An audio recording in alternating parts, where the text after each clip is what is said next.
There's some guys that fly like skateboarders. Yep, like the guys that used to skateboard fly like skateboarders.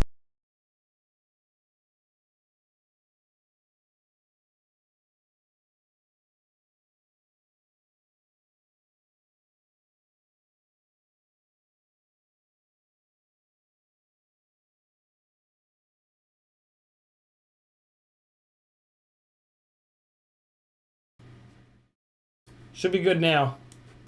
Mic's working now. What's up, friends? My name's Aaron Ciotti. Everybody calls me Ciotti.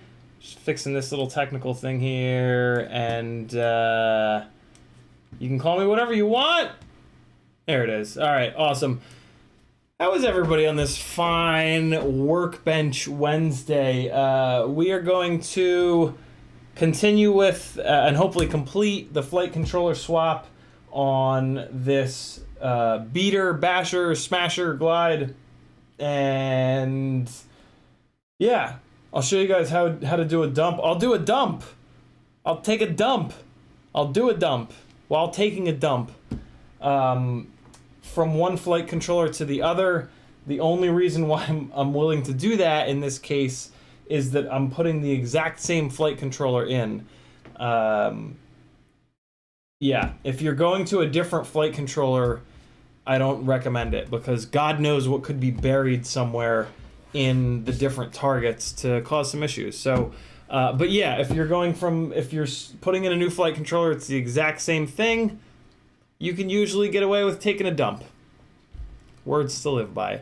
In the chat, Richard, CiottiFPV, Dan Richmond, New 77 Byte, Viral FPV, Paul McDonald, Athix, Bad Habit, Viral, Michael Blade, Pasky is in the house. Pasky and I just did a tuning session, which was awesome, which is available over on my Fiverr page, or you can just message me.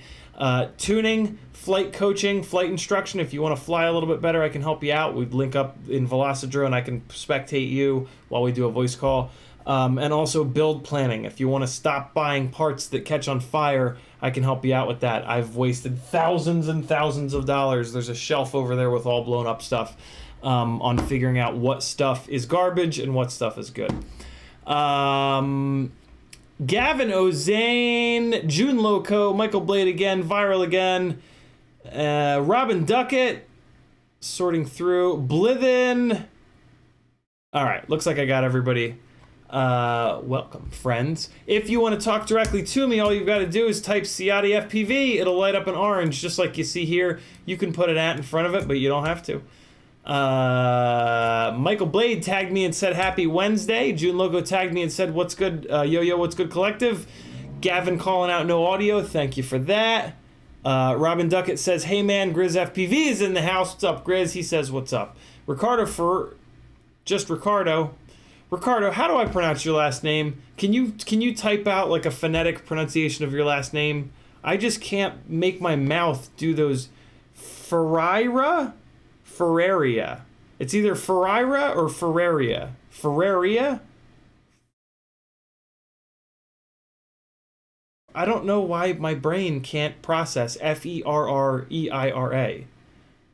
I do know, because my brain is a donkey. Blithen FPV said, he didn't tag me, but I just happened to see his 3 lines of text. It says, is there an Express LRS AIO flight controller you'd recommend currently or still kind of new to decide yet? AIO, I don't recommend any AIO flight controllers. They can all go to hell. B, I don't know anything about Express LRS yet. I'm a Crossfire guy. I'm actually going to be...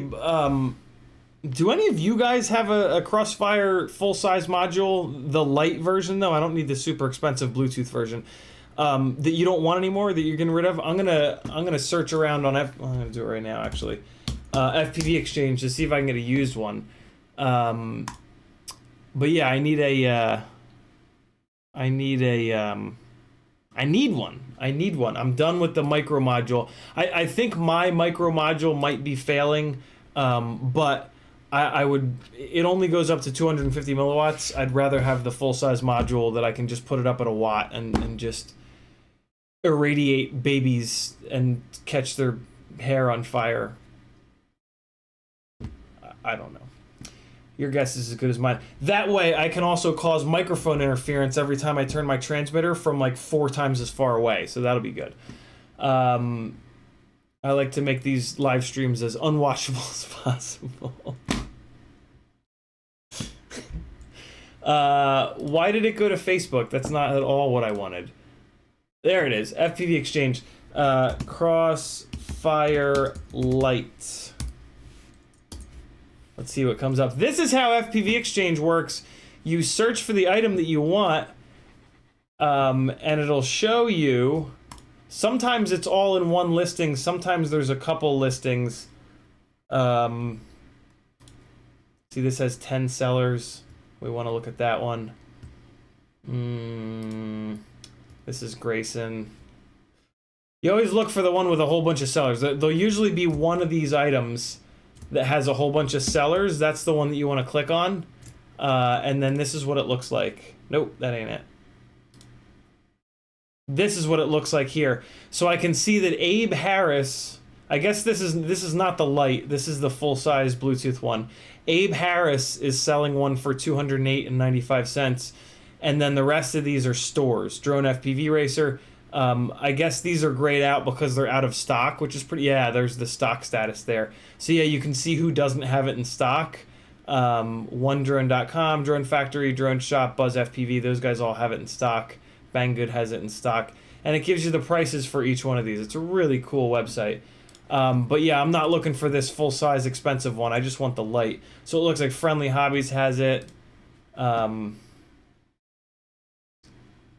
Doesn't look like... yeah, it doesn't look like there's a light here for sale by a person. So yeah, I don't know. If you guys know anybody that's getting rid of their Crossfire light, and is willing to sell it for, like, I don't know, if they're 150 new, what's fair? $100, right? Let me know. And otherwise I'll just buy one for 150.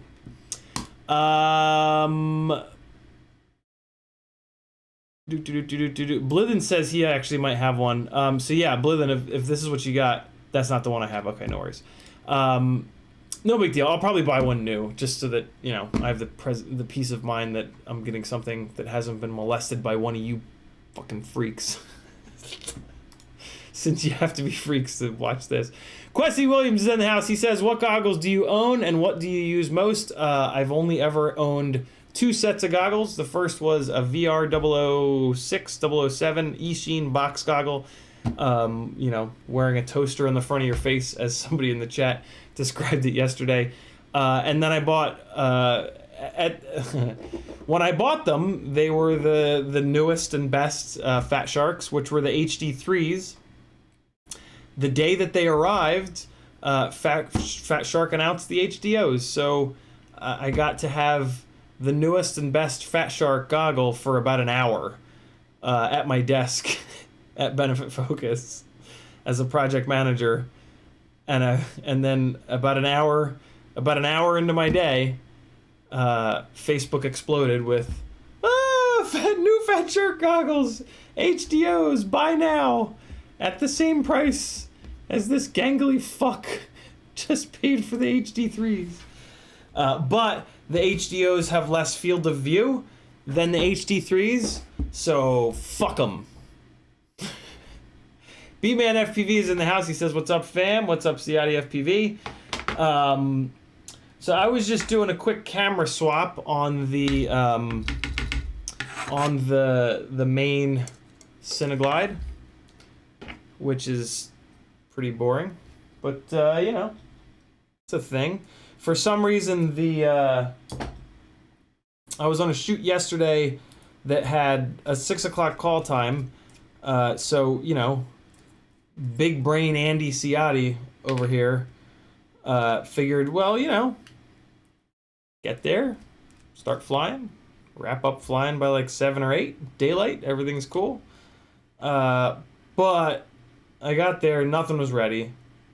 It gets delayed all the way to like 8 o'clock. Now it's getting like real dark, and I have to have this awkward conversation of like, can't see in the dark, which was annoying, but not the end of the world. And well, that sucks a bag of donkeys. I guess I'll use this one. Yeah, I guess I'll be using this one. Okay, that's fine. And then I pooped. I don't know. I didn't poop. Then yeah, it was getting dark, and I hooked up a remote. So I run Micro Eagles in these Cinewhoops. I would really like to move them to the Foxeer Toothless Starlight, but they're kind of expensive, and I have a whole bunch of these Micro Eagles floating around, so it's kind of like whatever. And these do really well in low light, but you got to change the gain. I move the gain to like 1 or 2 so that these don't do that annoying like screen flashing thing when you look from bright to dark or dark to bright. And that low gain works really well during the daytime, but at night it doesn't work all that well. If you push the gain up to like 4 or 5, these are like damn near a night camera. But for some reason, on this one here, which like has seen better days, like the case is cracked and it's all beat to hell, the remote just wouldn't work. So yeah, I'm just switching the camera out. Hopefully it'll work. I'm actually going to test it real quick here. Since, you know, if one didn't work, why would the other one? Well, actually, let me check something. Menu and ground. Yeah, no, it's wired right. I don't really understand how or why.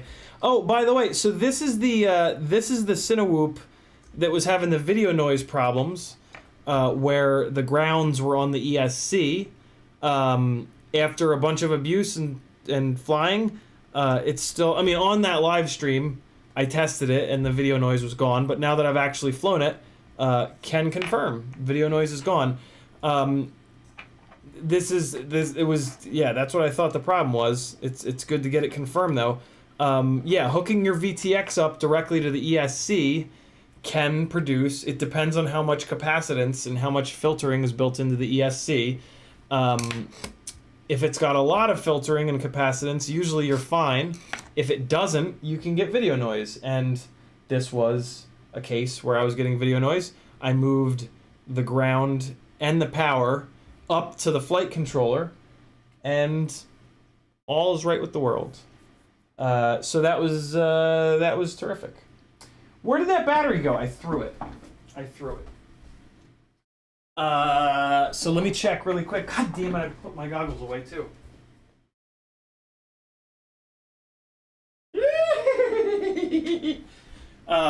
Let me check if this camera will let me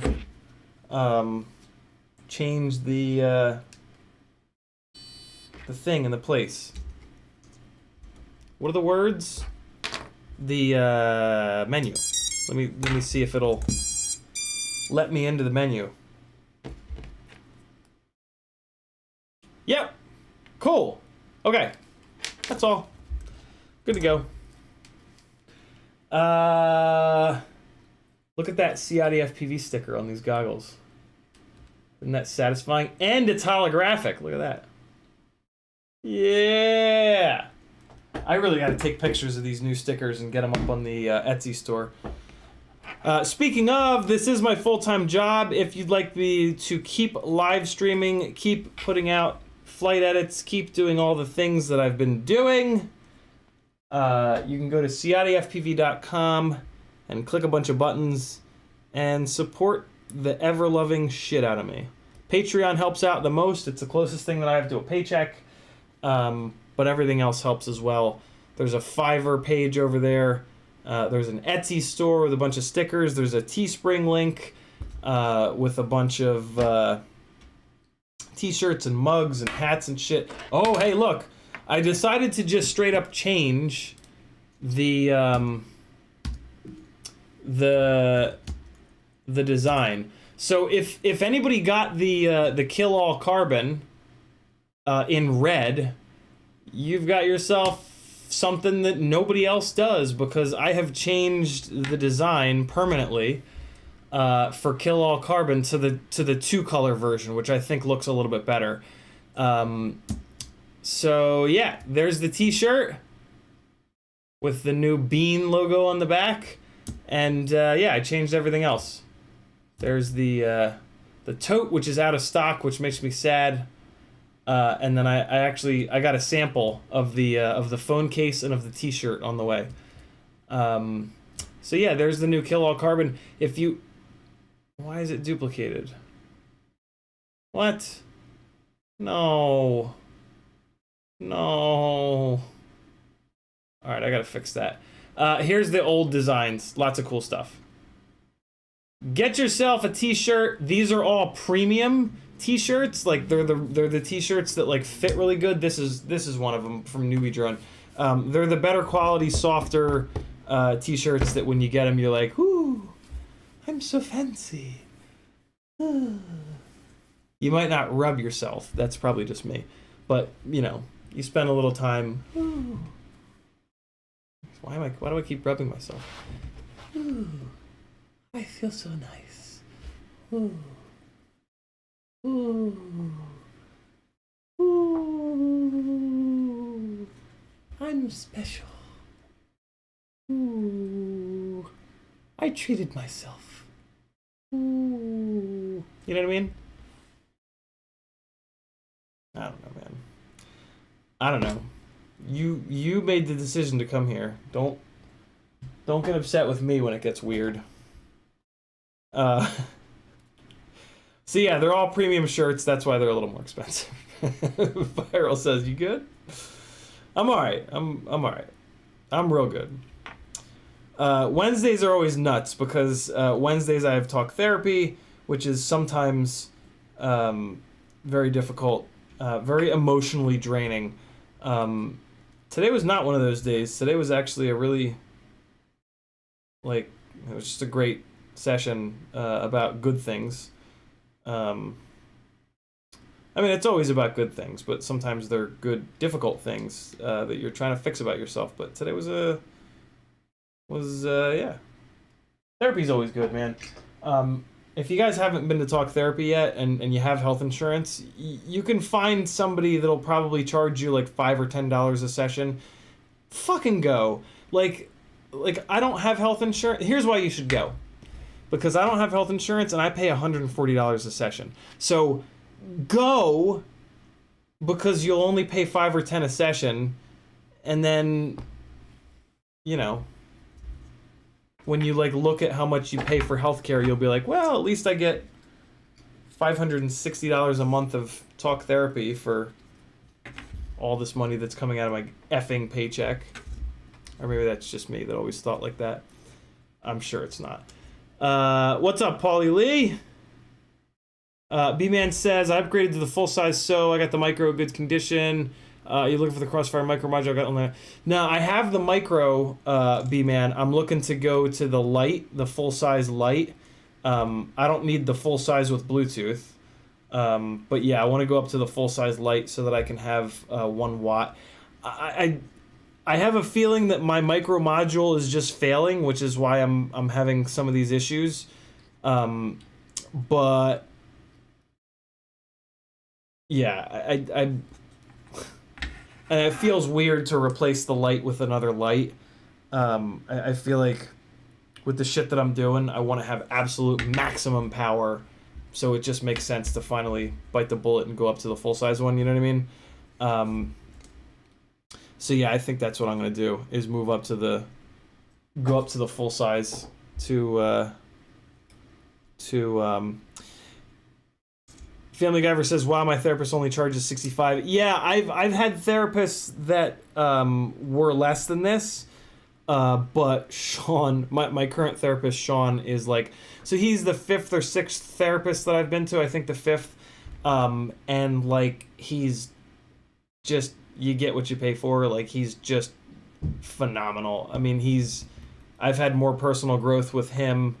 And I mean, it's partly because I'm very driven this year with everything that's been exploding in my life. But at the same time, like, he's just on another level from the other talk therapists that I had previously. So I try not to.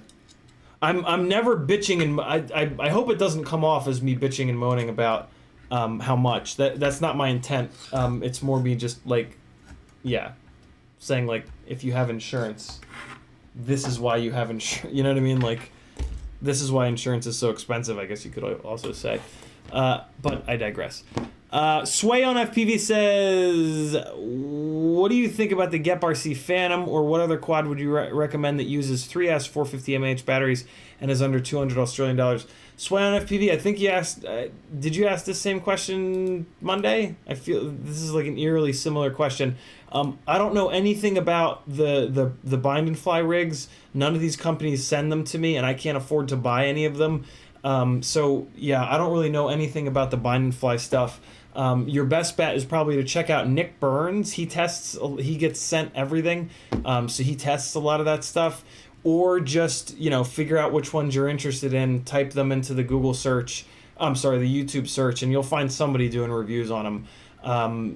Yeah, I can't. I prefer to not like just blindly recommend a bind and fly that I have no knowledge of just from an online listing, because, you know, it could be awful, and I don't want to recommend something and then you spend your hard-earned money on it and it sucks, you know. So sorry, I don't have a better answer on that, but I just try not to recommend stuff that I haven't personally like beaten the hell out of. Robin Duckett says, it's been so long since my Etsy order that the stickers I ordered will be the old ones now. Yeah. Yeah, I was so annoyed when that came back because I put extra stamps on it. I could have sworn that I read on Google that if you put like $1.32 in stamps or something like that, you can ship USPS worldwide. Guess not. Apparently not. But it's on its way back to you via stamps.com for like $5 or something or whatever. So it'll definitely get to you this time. Sorry, brother. Who else is in the chat? Rob Logan Jr. says, so I was going to win Dan's giveaway for this month, and I was planning on using 15 minutes to talk about quads, but the rest for you to help me with my mental health. I mean, I can give you a bunch of resources that have helped me out a ton. Yeah, but I mean, you know, I'm gonna be very careful not to take the role of your therapist. You know what I'm saying? But yeah, I mean, I'll talk mental health all day. Not really. I'll talk mental health for a little bit because it's very draining and very exhausting. But yeah, I'm always willing to talk mental health with you guys. I forget his name, but I met somebody at Rampage who was like, "Hey man, like, thank you so much for talking about mental health as much as you do. I have depression and it's been really hard, and it's nice to know that there's other people that are dealing with it." And that's pretty magic. You know, because it's hard to talk about it, and it's like kind of risky. Like, there's all kinds of weird risks associated with like publicly saying that you have mental illness shit. So it's, you know, it would be a lot easier to not talk about it, but fuck that. That ain't gonna happen. Not doing that. What Rob is talking about when he says Dan, he's talking about TweetFPV. TweetFPV, I offered Tweet to, so he's been sponsoring the super chat part of my giveaways forever, and giving away a set of his transmitter grip tape sticker thingies, so I don't know why it took me this long to think to do this, but I said, hey, you know, why don't we like trade basically, and when you do your I said, hey, how often do you do your giveaways? He said once a month. So I said, yeah, you can throw in a half an hour session of either flight instruction or build planning or tuning in, and we'll, you know, trade, what's the word for that? Barter. The barter system, hard at work. And he was like, yeah, awesome. So that's his giveaway this month. So he actually, to kick it off, for this month, he paid me $80 for an hour-long session, and I'm gonna give away that half-hour session. So his giveaways are a 1 hour session for his patrons, and then the half an hour session for like anybody that enters the giveaway. So yeah, and then I hope moving forward on his giveaways that he just offers up one of the 30-minute sessions, because yeah, that's a really good trade. It's actually like a perfect trade financially, because his grip tape deals are like basically $20 after shipping, I think. And you know, I give away those every other week, and then he does the monthly giveaway, which is a $40 value. I shouldn't make fun of that. I should embrace it. for the half-hour session. So yeah, it's perfect. Rob Logan says it was mostly a joke. Just want to shoot the shit with you. Yeah, that's for sure. Totally. I took it as a joke, but yeah, I mean, like I always say it, like when I get on with somebody that's like, hey, can I, like, I know I booked you for this, but can I ask you like one question about that? I'm always just like, you can fucking just like throw insults at me for the next half hour, like whatever. It's like, let's just hit me with whatever you got. Let's talk. So yeah, it's, if you guys book one thing and you want to talk about something else, it's all good. Like whatever. Everything is priced the same for that reason. Friendly Nomad says, you beautiful man, are you planning on trying out the all-white 13mm motors from FPV Cycle? I'm not, Friendly Nomad. So I've been running RCX 1304s forever. I'm sure that Bob's 1304s are a little bit more powerful, but yeah, I know exactly what a 1304 can do. And I really like them on 2.5-inch props with 4S at about 5,000 kV. I'm going to build a Ripsqueak at some point here with those motors on it as like a lightweight Ripsqueak, a lightweight 2.5-inch Ripsqueak. That's not going to be for a while. So yeah, and I'm just going to use the RCX 1304s because I have like 8 or 9 or 10 of the damn things floating around. So I don't really have a reason to get Bob's 13mm motors, and I try to keep the amount of money that I spend like just for funsies as low as possible. So yeah, like unfortunately I don't need a set of 1304s. I can't like really justify buying a set of them, you know what I'm saying? But there are 1304s. That's a really good size for a bi-blade 3-inch prop or a tri-blade 2.5-inch prop. Any other questions that you guys have, let me know, because I'm probably the guy that has more experience than anybody on earth with 1304 motors, because those were the motors that I settled on my 2.5-inch rig way back when in the day. Those were the motors that were on it when I did with the quad camp nonsense, the power loop and Matty flip under the tables that made the whole world catch on fire for 10 minutes. So yeah, any questions on 1304s, let me know. I've got lots of experience with them. Rob Logan Jr. says, Prozac and Vyvanse every morning. That's serious stuff. I don't think I ever was prescribed Vyvanse. I think that's one of the few that I didn't try in the 3 years that I was on the medication train. GrizzFPV says, need some ND filters for my Hero 8 Black. Can you point me in the right direction? I actually just re-upped on ND filters. I've tried pretty much all the ND filters. The toughest I've found with the best color balance.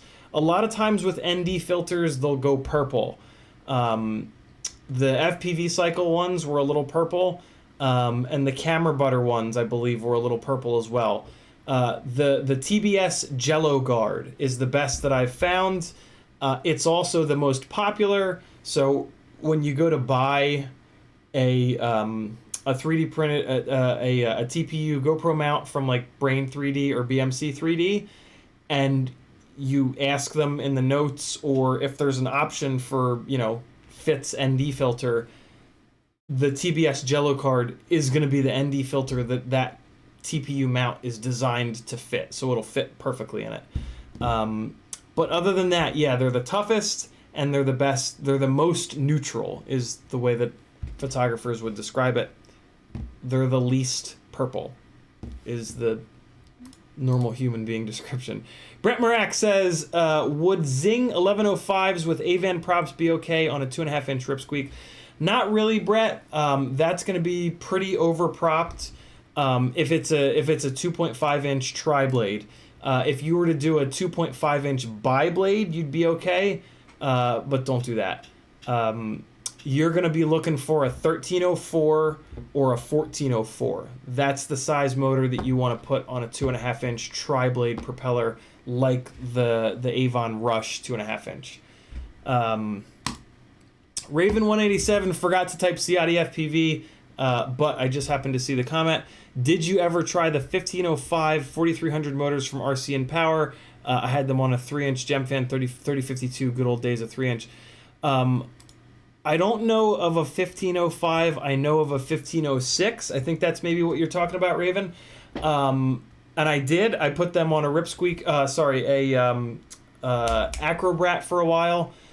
They were too coggy to be able to get clean HD footage out of.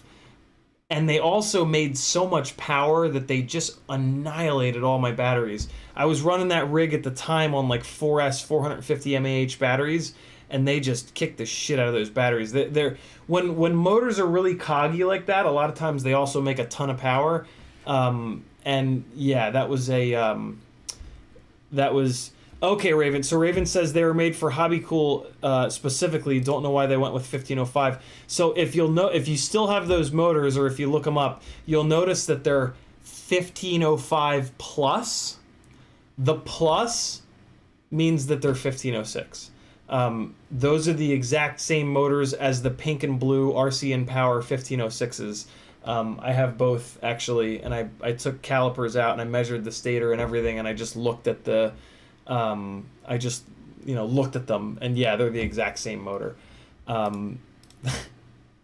1505 plus. Assholes. They weren't a 1505 at all, in any way. Like, I remember when I realized that, I just kind of sat here like, you assholes. Like, how you gonna do that? Like, 1505 plus means 1505 and a half, right? Or 1505.1 or 1505.9.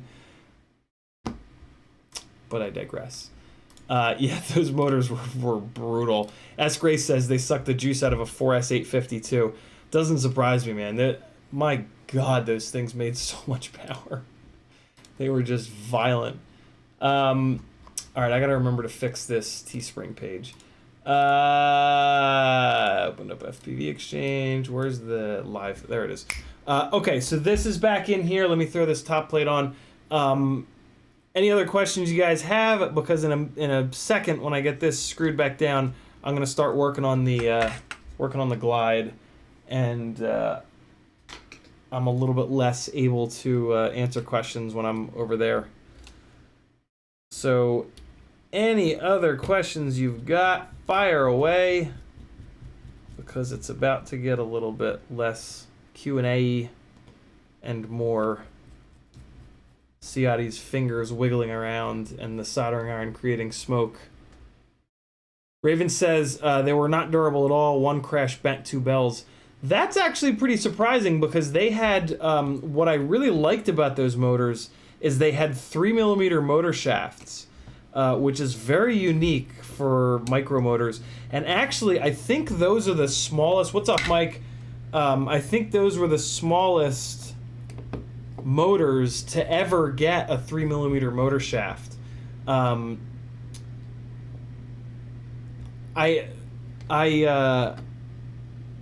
had predicted that the top bearing was going to be the weak point, because when you go to a wider motor shaft, you typically have to pick a ball bearing with smaller balls.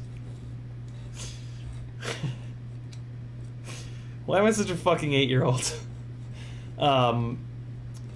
And smaller balls.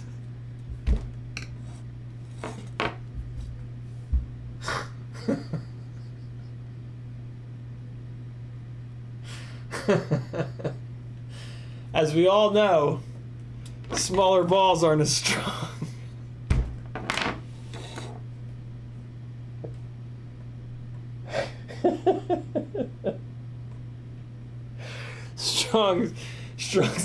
Strong's not the right word. What I meant to say is, as we all know, smaller balls are just not as durable. Which is just as insane. But it's also true. Smaller balls are just nowhere near as durable as big old meaty clackers. A nice set of big old meaty clackers, man, them motherfuckers are durable all day. You could, oh shit. You can crash like crazy with big meaty clackers, boy, I'll tell you. I'll tell you what. Them big balls are just tough as nails. You find you a big bum, find you a man with big balls, he'll be able to take punishment.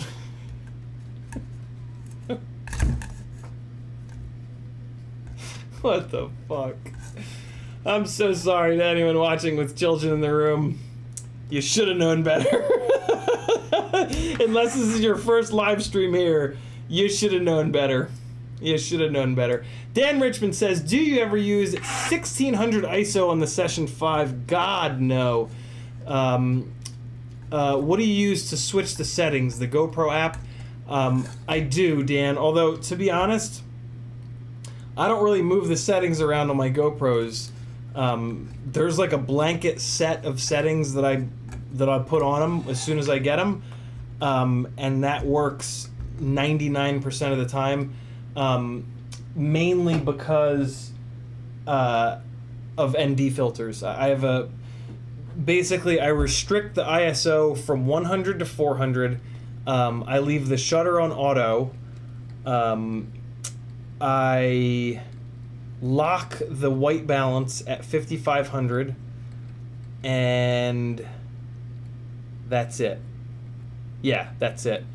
And that makes it like that makes it work really well during golden hour with no ND filter, but during the day it'll be a little bit bright, so I'll just ND filter it down. It won't be a little bright during the day, but the shutter speed will go to the point where it looks like a flip book, so you just put an ND filter on and that pulls it down. That forces the shutter speed to slow down so that you get motion blur again. Remy Tim says, my virgin ears. Grizz says, Ciotti finally snapped. Family Guyver says, nice, your balls caught the falling nuts. It's true. It's actually true. It fell right on my meaty clackers. Anybody know what meaty clackers is from? It's from a show. That's the only hint that I'll give you. So I've got a fresh Runcam Eagle Micro in here. Happy days are here again. And I'm just making sure that it's sitting nice and even. And yeah, main Cinesplorer is back with a better functioning camera than before. And that makes me a happy boy! Rest in peace, headphone users. Ow! Fuck! Ow! God damn it! Ow! Fuck! Why did that have to happen? There's just no reason for that to happen. My big toe just like, hey, you guys got it. My big toe just like folded under, and I like, argh. Ow! Fuck you! I forgot to get myself water out of the refrigerator. Yeah, you guys got it. It's from the league. Ow! Fuck! Oh! Oh! Oh! I broke my pinky toe doing that. I was home for college, I was living at home for college in the summer one year. It's the only bone I've ever broken.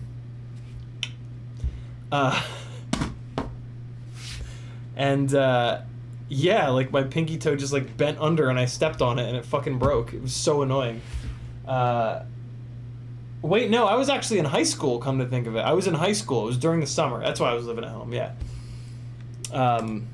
That sucked. That hurt. And they can't do anything. They just, like, they set it and they're just like, all right, good luck. You can't, like, put a cast on it or anything. You just tape it to the toe next to it and just be in pain for a couple weeks. Doom239 says, hey man, good to see you again. Got some leftover 1103 7500 kV Emax motors off a Tiny Hawk, Flight Controller Blue. Can I use these with a 3S battery or 4S trying to build a micro quad? The first thing that you need to check, Doom, is the bolt pattern on those motors. Because Emax has a tendency to use proprietary bolt patterns on their motors so that you can only use their motors on their specific frames. It sounds like you're looking to put those motors into a different frame, so I wanted to just say that first. In terms of voltage, you can run them on a 4S. You're probably going to want to bring the motor limiting down in Betaflight because 7,500 kV on 4S is going to be an awful lot. Unless you're running it on like a 2S frame, if you were to do, a 2-inch frame, if you did a 2-inch propeller, like a 2-inch tri-blade, maybe a 2-inch quad blade, but definitely a 2-inch tri-blade, you could run those 1103 7500s on 4S and you'd get really good power. If you're going to run it on 3S, I would put them on like a... Well, here's the thing. An 1103 is going to have trouble controlling... That's a small motor. So, like, you would only really want to run that... If you're going to run it on 3S... Or 4S, actually... Yeah, so you want to keep that motor on a 2-inch tri-blade propeller or a 2.5-inch bi-blade propeller. If you try to put that motor up onto like a 3-inch bi-blade propeller, it's gonna feel like ass. So yeah, keep it on a 2.5-inch tri-blade. I'm sorry, 2.5-inch bi-blade or a 2-inch tri-blade. And you can use either 3S or 4S. Either one will work. All right. Time to get some work done, god damn it. Hold on. First, I'm gonna pee my pants. Here's a little bit of flying from that big field. Well, no, here's the raw... Oh, it's not gonna play. Never mind. Yeah, here's that big field. Here's the first battery that I flew at that big field. Be right back. Hold on, let me give you... Well, no, you get the Session 5 audio. The Session 5 audio sounds great. Be right back.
swear to God, that's my favorite spot in all of Charleston right now. How's it going? It's just terrific. Doom239 with a $4.99 super chat. Thank you, Doom. Very, very cool of you. Appreciate the help, man, he says. Anytime. Any time. B-Man says, ever wreck a nano from a crash? I've replaced 2 nanos in the last month.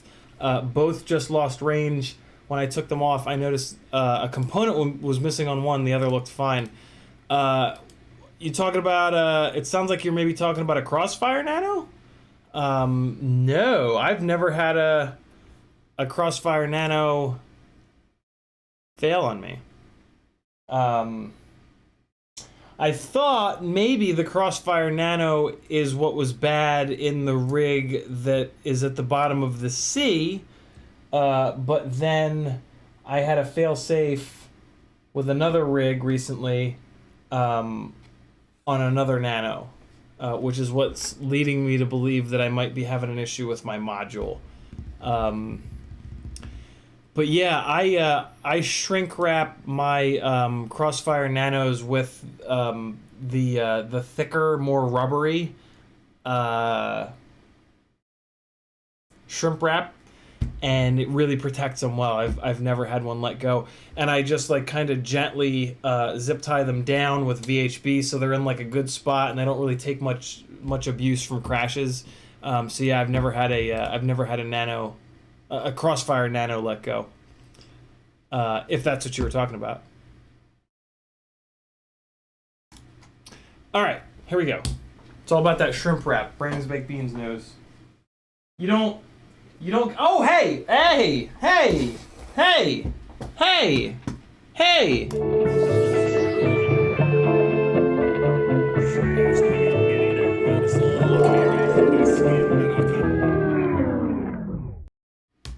Newbie Drone sent me some stuff. They might not want me to show you guys these, but too late now. You've already seen them. These are their 2004 motors. Well, hold on. Let's see. NewbieDrone.com. Search 2004. So they make a 2004, Flow 2004, which I put onto the 4-inch rig, which is now in Europe, and it had 2450 kV motors on them. They're thinking about changing the kV on these, so they sent me what appear to be 2000 kV here and 3100 for testing. So I don't really know what I'm gonna put these on. Maybe the 250, but the problem's gonna be when I blow the 250 up, I'm gonna be angry. I don't know what I'm gonna put these on. 2004 motor is really good on a 4-inch tri-blade in a freestyle setting, or it's good on a Cinewhoop with a 3-inch 5-blade or 6-blade or 8-blade. I like these Newbie Drone Flow 2004s. They run nice and smooth. They have tiny little notches. They make good power. They're really inexpensive, as you can see here. $90 for 8 of them. That's kind of crazy. That's kind of a crazy deal. Look, it's a box of 8. So yeah, and this 3100 kV is really good news, because 2450 kV is just ever so slightly too low, ever so slightly, like, just not quite enough kV for 4S,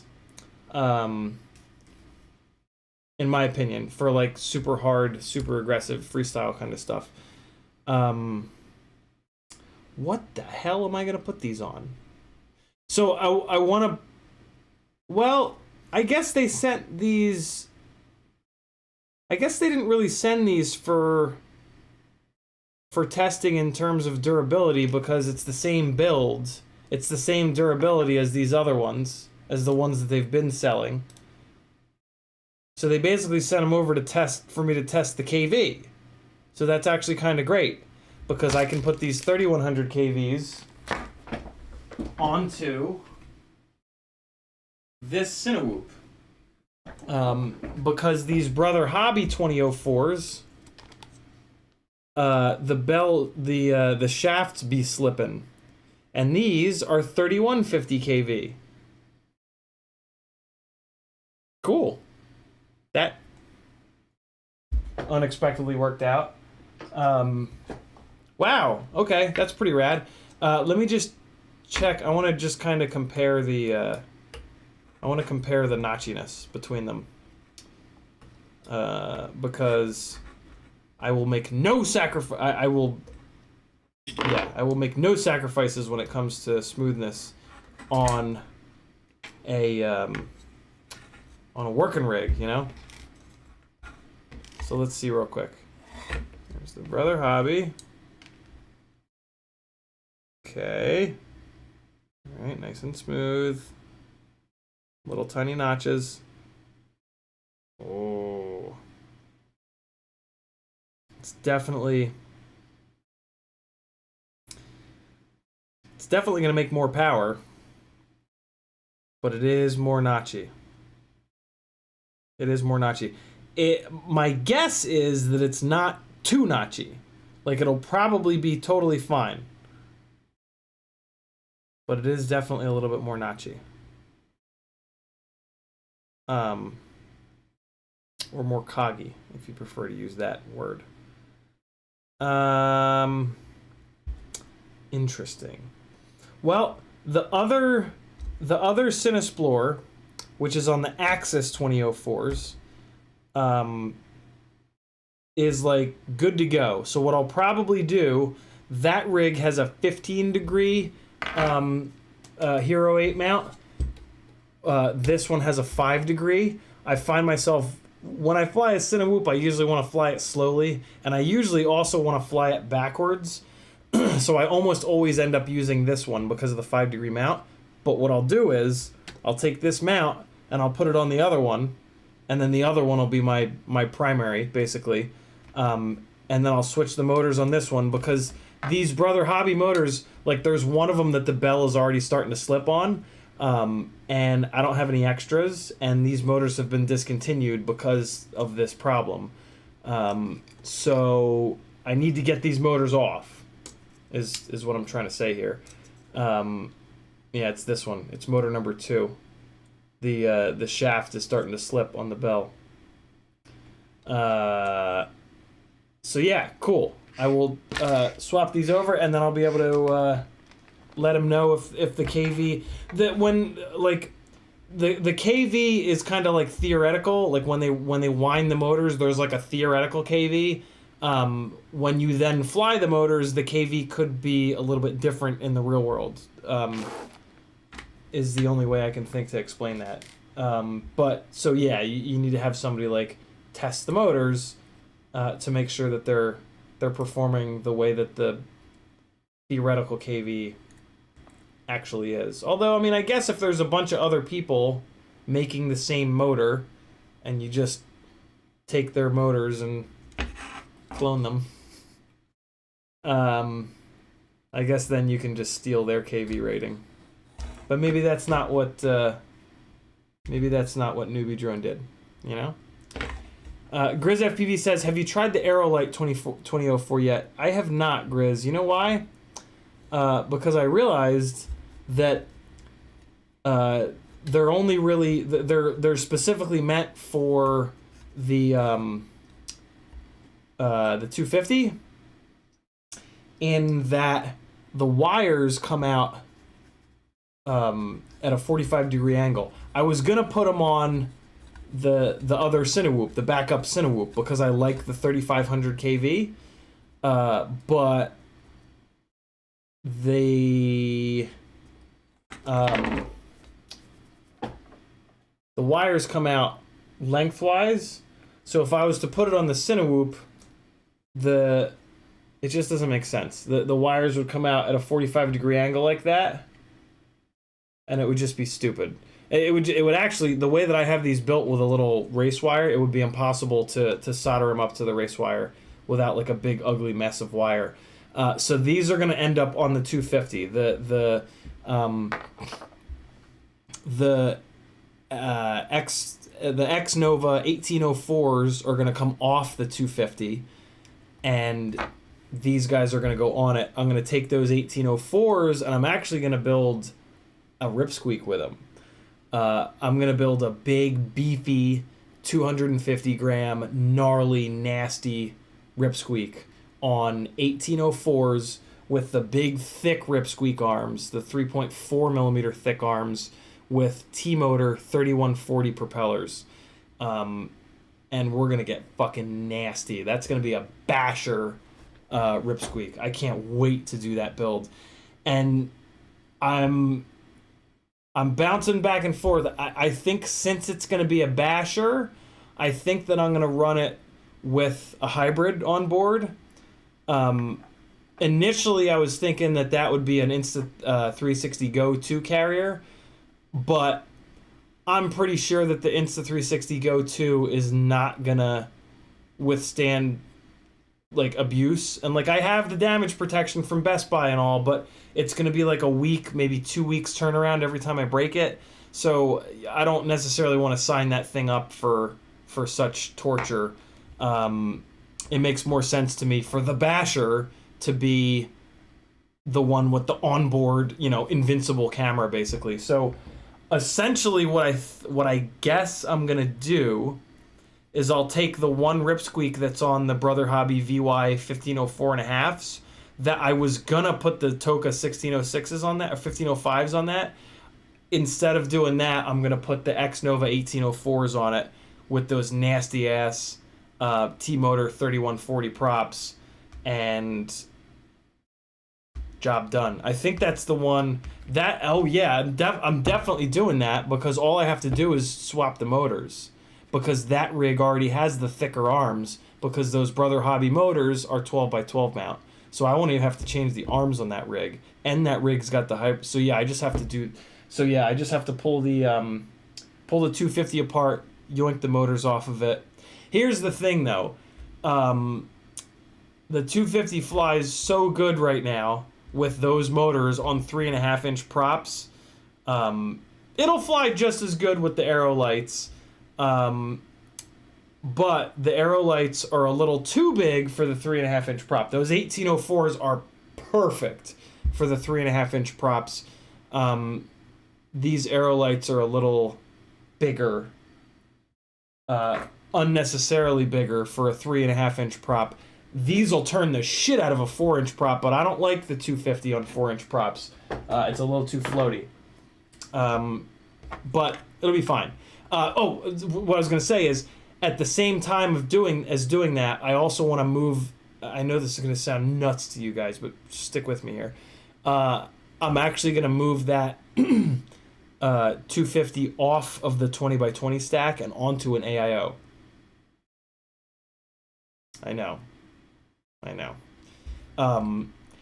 But I kind of have to, because with the 20 by 20 stack in it, you have to put the arms below the base plate on the 250. And when you do that, the front arms are not removable without pulling the 20 by 20 stack off. And that's unacceptable. So, yeah. Realistically, I have to move the 250 over to an AIO board. Which, I haven't built a rig with an AIO in about a year. I trash on them a lot. A lot of you guys tell me that your AIOs have blown up. But it's time to build another rig with an AIO. So that when I make fun of them and say that they're awful, I can say, I had one blow up just a month ago. Because right now I have to say, like, I had one blow up a year ago. So it'll be good to refresh the pain, I guess. Not looking forward to it, but the way that the 250 frame is designed, it needs an AIO. So yeah. License to Drive says, what props are those on the Cinewhoop? These are the Gemfan D75s. These are D76s. These are the best props that there are for Cinewhoops. I bought some HQ prop 5-blade 3 inches for a Shendra and Squirt build. I didn't think HQ made a 5-blade. I thought it was a 6-blade they made. But what I don't like about the HQs is that each blade is very, very thin. I really like the thickness of these blades on these Gemfan D76s. These were also the quietest. I tested the HQ 6-blade, the HQ 8-blade, these, and then the 3 blades, and these were the quietest. So Grizz FPV says they're more robust now. What are you talking about, Grizz? The AIOs? They are, but they still suck, in my opinion. Rob Axelson says, hello, ladies. He also says, effing nasty. Love it. Redtail FPV says, can the Ripsqueak V2 fit 3.5-inch props with the 3-inch arms? Apparently, although I haven't tested it yet. Oh, I built one. I can test it. I'll test it in a minute. I know the OG one was just barely too small. Yep. Front and back they would touch, but maybe the longer body they would fit. I was told by Bill that they would. Oh, this is perfect. I don't have props on my V2 Ripsqueak. I also don't know where the hell it is. Hey, there it is. I don't even have to walk far. I do have to walk far because I got to get some 3.5-inch props, and they're all the way out here. Hold on, right back.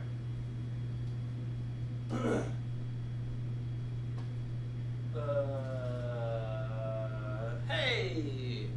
All right, let's see. Man, I've been meaning to test this. Good looking out. Good time to ask that question, Redtail. All right, so let's get these guys, and I need the little adapters.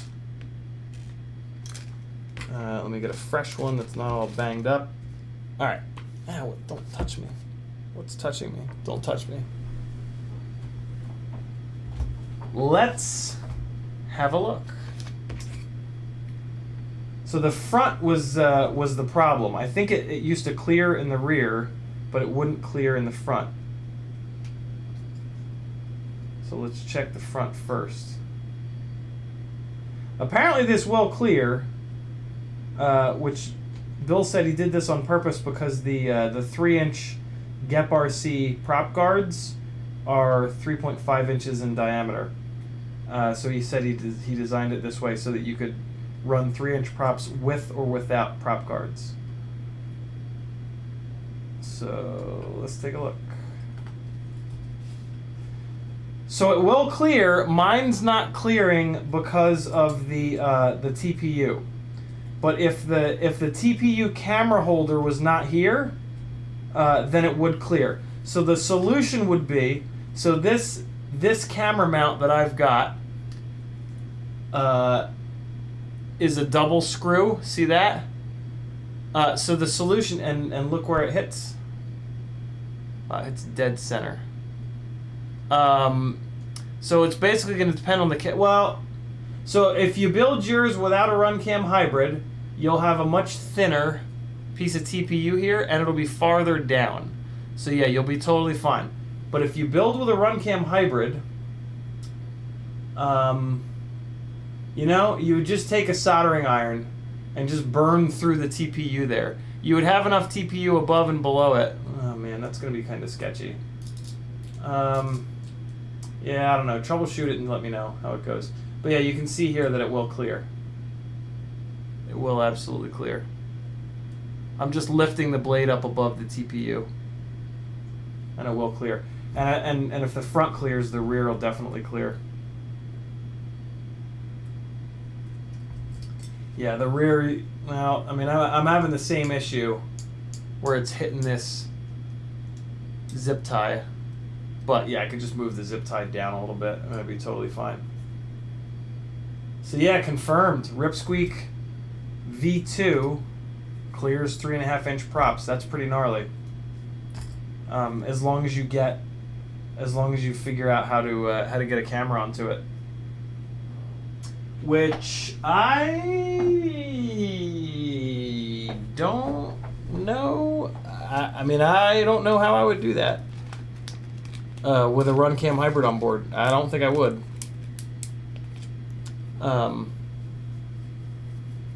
Dan Richmond says, too bad the Session X isn't real. Fuck. My hopes were up. My hopes were officially up. Yeah, I guess today's the day that the 10 launched. And there's no, there was no Session X launch. That sucks a big bag of dicks. I'm glad I didn't sell all my Session 5s on eBay. I was thinking about it. I was thinking like, ooh, if the Session X comes out, all these Session 5s that I've paid all this money for are going to be fucking worthless. I was like, shit, should I sell them all?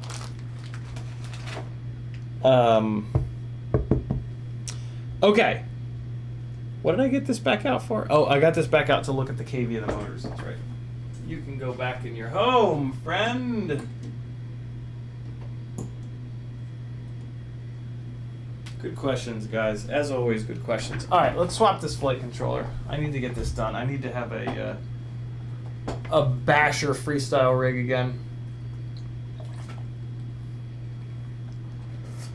Clear in the rear, Rob Axelson says. June Loco says hero. License to Drive says 5-blade props I bought do look thin. I also cut down some damaged 5-inch AVAN flows to 3-inch to test on the Cinewoop when I finish building it. Nice. Grizz FPV says been running JHE MCO 20x20 since I built my 3.5-inch 250. Very cool, Grizz. That's good to hear because that's the AIO that I've got. It's an early run JHE MCU, so hopefully it'll be good. Cool. Dennis says Hero 10 weighs 153 grams. Jesus Christ. I just keep getting heavier. Fat boys. You can subtract 8 from that by removing the little thing on the bottom, by the way, for anyone wondering. This weighs 8 grams. This little piece that goes on the bottom for mounting. I use 3D printed mounts because they have ND filter slots in them, so I don't need that little guy on the bottom. Oh my god, that is the weight of two, not quite, but almost the weight of 2 sessions. Session 5s are 80 grams. Jesus. Alright, so let's, let me put the Walter Gromitz in here.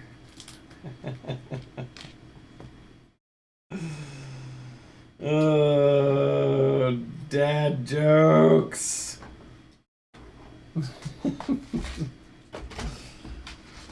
Let's put the grommets in here, and then we'll start soldering to this new board. Walter Gromitz. Funny. Man live streams and makes funnies live at 8 o'clock Eastern. Funny looking man makes funnies live at 8. How should I color code this? What color scheme should we go with on our flight controller, guys? Should we go purple grommets on a red flight controller? Is that the deal? Is that what we're doing here? Am I that vain?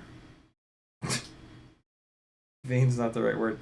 I am going to do it, though. I am going to do it. I've had these purple grommets for a long time, and I've been waiting for the right moment to use them. And I think that this is that moment. Wallace and grommets. I love that shit, man. I love the look of claymation is so fucking cool to me. And Walter and Gromit was one of the more satisfying claymations. But all claymation, it's just really cool.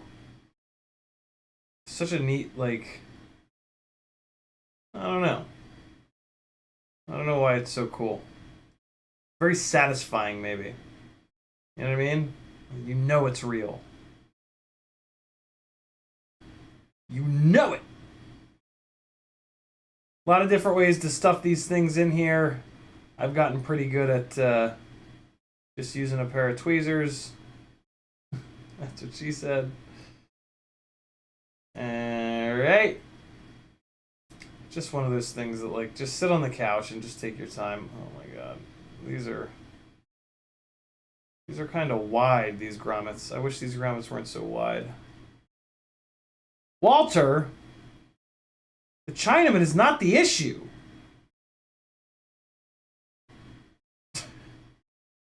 Vladimir, oh man, I forget the line. I used to know that. I used to know that movie, beginning to end. I haven't seen it in a while, come to think of it. For anybody that's not as nerdy as me, that's a quote from Big Lebowski. I'm gonna rewatch that one of these days. Wrecked off my face. Get on in there, Gromit, come on. Get on in there, Wallace, you son of a bitch. David Wallace. Does David Wallace look like a bitch? So now that's combining a show and a movie. Who can get both? Anybody? Anybody? All right, there's two of them. What's up, Double A? I'm good, man. You? Way to go, Donnie, Rob Axelson says. Yeah. My God, is there a more quotable movie than Big Lebowski?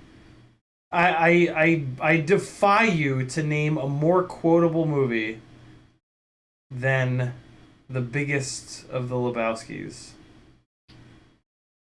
I don't think there is. I mean, there's definitely some contenders, but I don't think. If you're really honest with yourself, I don't think there is. I think that's the number one.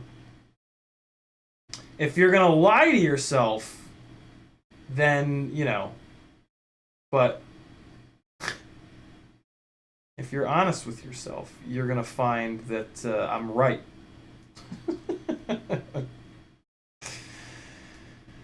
Don't be a jerk, Gromit. Every once in a while, one of these fucking Grommets acts like a goddamn Wallace. Am I right? Am I right, Karen? You scumbag. What? What is happening? You guys okay? You like Dags? Oh wow, yeah. Snatch is a good contender.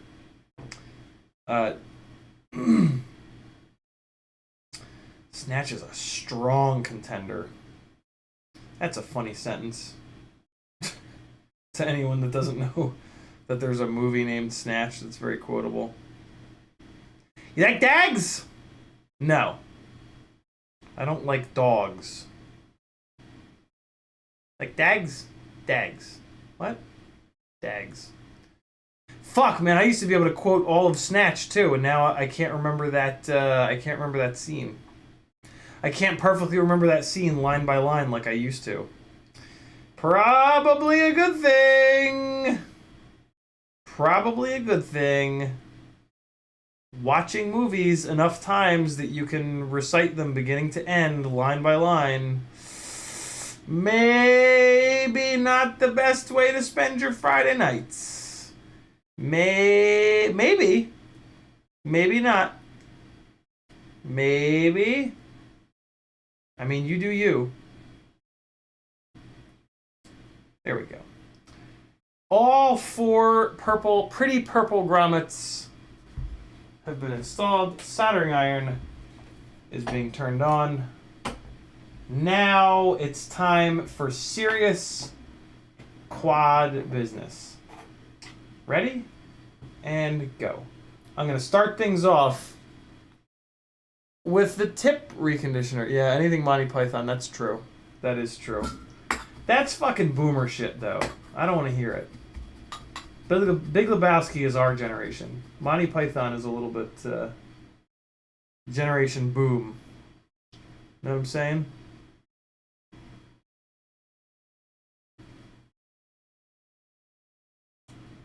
Alright. My tip is nice and shiny. My tip has been polished shiny. Now I shall apply it to some pads and get them all pregnant. Get them all impregnated with solder. There we go. So it looks like I'm using... So I'm going to tin these pads first. And then we're just going to swap the wires over. All caveman-y. So it looks like I'm using the last two. And then I skip one, and then those two. So last one here. The one right next to it. Skip. And then, oh, nope, I'm going to skip two. And then ground. And 5 volt. Yep, there's the double skip. Okay, cool. And then up front, I'm going to use the one that's right next to... Wait, 1, 2, 3, 4 in. For Vidya. Okay. Man, Akon made these pads real small. Real small. There's a couple of jumpers on here. Let me see what... Wow, I can't fucking see that. Are you kidding me? So the jumpers are for 5 volt or battery voltage, and it's jumped over to battery voltage. And then the other one is for inversion. So let me see how I have the jumpers on this guy. I've got that one jumped to 5 volt, so I got to change that one. And then that is set to inversion. Okay, so I just got to change this one jumper here. I'm going to change it over from battery voltage to 5 volt. Make sure that this first jumper is opened up. Oh, and that killed the second jumper. There we go. Check it with my little 5X loop. If you don't have one, go get one. You need it.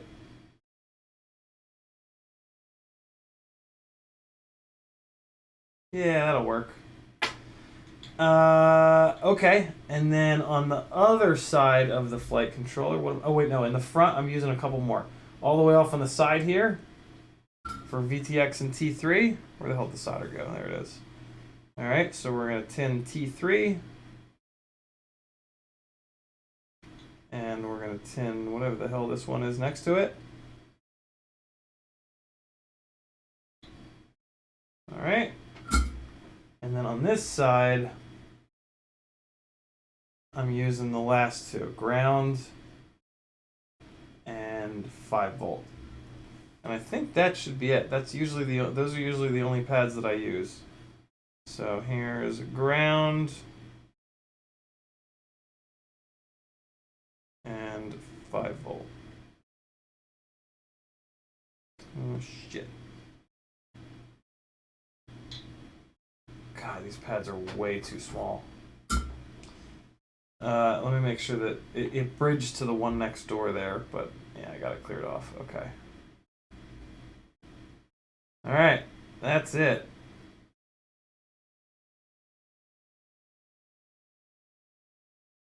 Man, I hope this thing holds up. This one, I mean, I did abuse the shit out of this one, so I guess I can't really complain too loudly about it failing, but you know. June Loco says, "Can you show us that tip tinning stuff?" Yeah, I can, but it's not gonna really do you any good because it's all in kanji or something. But yeah, if you just search Amazon for like soldering iron tip reconditioner, tip cleaner, you can find this shit. Yeah. Come on, Logitech. You can do this. You can do this.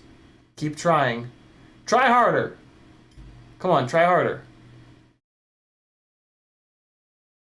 Come on. You fuck. Come on, you dirty bastard. Focus on that. Look, it's nice and bright. Hey, there we go. Cool. Robux says we're going to need a bigger boat. FPV says, ouch, no flux. That's why I was making sure to add so much fresh solder, because fresh solder has flux at its core. So I was making sure when I tinned those pads, I was adding a bunch of extra solder so that there was always flux there. Remy Tim says, you and I are on opposite ends of the same generation. I never saw Big Lebowski until this year. Fuck you, really? I grew up watching Monty Python for some reason, though. I watched a little bit of Monty Python growing up. Wow. Remy Tim only saw Big Lebowski this year. Are you sure that's the man you want to trust with your FPV mentoring? It definitely is. It definitely is. I can't say that I won't hold that against you, Dan, because like I'm not gonna lie. But I'm gonna sleep on it, and I'll see how I feel about that in the morning. That's the best I can do. Alright, so I'm gonna start desoldering these, and I'm just gonna like, I'm gonna do this ultra lazy man style, and I'm just gonna like desolder them, and then just like put them directly onto this board. It's gonna be like kind of a mess, but whatever. I don't feel like labeling the wires, or I don't know. I feel like this is gonna be the quickest way to do this. So, okay. Set it like that. Give it a little clean. And away we go. I'm actually going to get the tweezers ready because it is going to be... Andrew Duncan with a $5 super chat. I'm going to read the comment in just 1 second. Andrew, thank you very much for your generosity. There's our 5-volt wire. Here's our ground wire. Get out of there. Get out of there. Get out of the way. Oh, come on. Alright, let me tin the tip. Okay. With how small these pads are, I try to go in dry. Because if you tin the tip, sometimes that's just enough for it to bridge to the next pad over. But, you know, can't always have your cake and eat it too. That makes no sense in this context. That was not an analogy that works there. So green first, then yellow. Okay, so yellow, green. Somebody type this into the chat. Yellow, green, black, red. Yellow, green, black, red.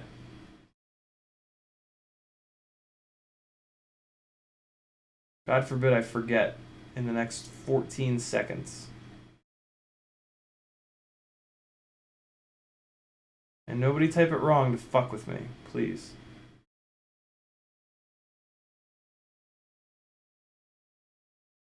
Because this is the last Acon flight controller in existence.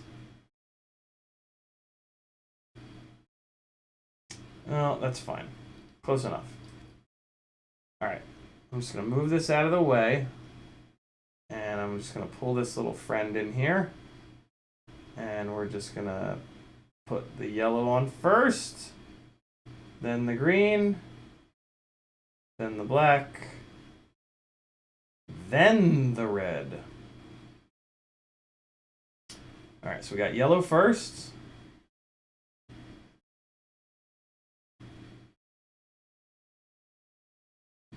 Okay.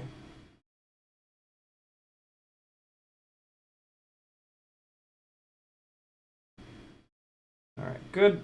Green next. Come on. There we go.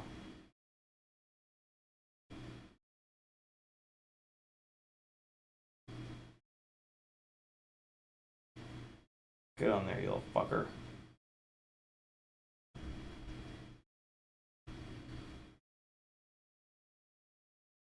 Come on. I mean, it's on there, but it doesn't like that the tip's not tinned, so let's just bring a little bit of solder in. It's close, but I want to get it a little bit better on there.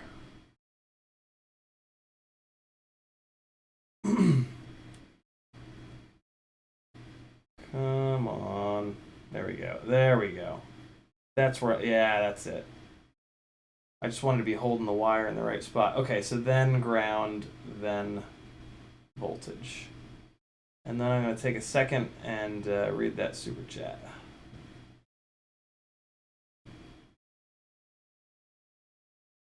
Come on, ground pad. Why you got to be such a douchebag? Every time. Always got to be a dick.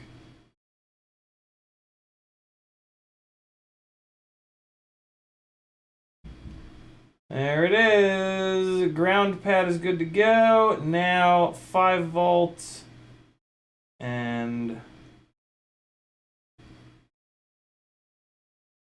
we are all set. That kind of moved a little bit. Let me just get this a little cleaner here.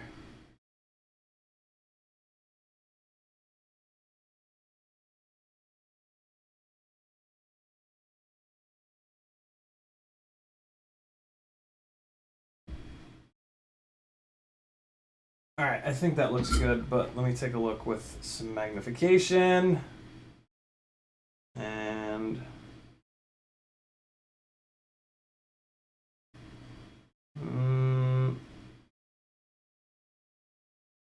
everything looks good other than the 5 volt pad. I just gotta get the 5 volt pad to sit down a little bit better, and I gotta put a little bit more solder on there too, to be honest.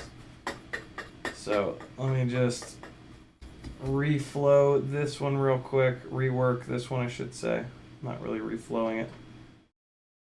I mean, I guess we are kind of reflowing it, but that's better. I can see it without the loop even.